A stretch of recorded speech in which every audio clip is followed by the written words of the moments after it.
The truth is that nothing is impersonal when it comes to racism or the will to subjugate.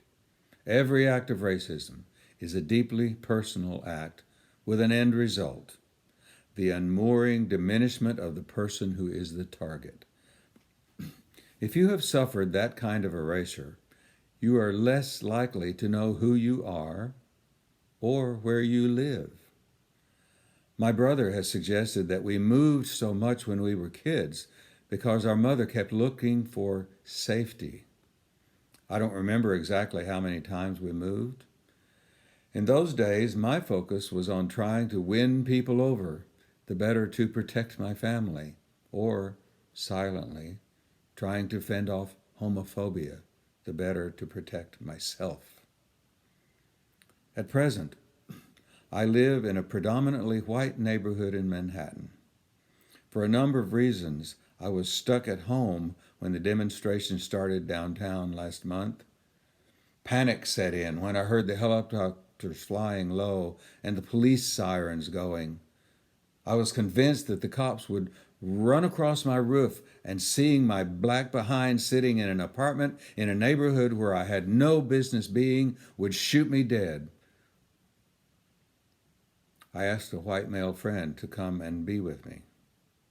What I felt during that first wave of panic was a muscle memory of riots and rootlessness. The thought of those cops took away my feeling of being at home in my home. The real as hell feelings I had in my apartment that evening before my friend got there were also a metaphor. But I don't know for what kind of story. And if it is all a story, where do I put Richard Ross? Where do I put George Floyd, whose murder by a white police officer in Minneapolis launched those demonstrations?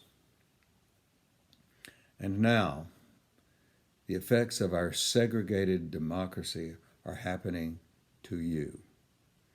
And now you can see or understand that all along I've been trying to get along just like you, the way Ma taught me, to be independent and help my chosen family. I've tried to make a living at something I love and to explore the intricacies of love just like you. I've lost friends and forgotten to pay a credit card bill just like you. But I wasn't allowed to be like you. And now my other is happening to you.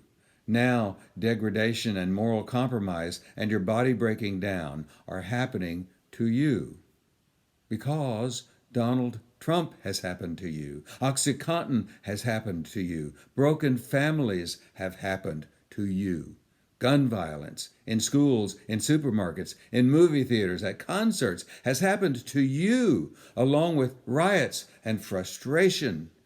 And cops who can't pass up an opportunity to flash their guns and their batons in your presence, even as you search for home, even as the dream comes tumbling, tumbling, tumbling down.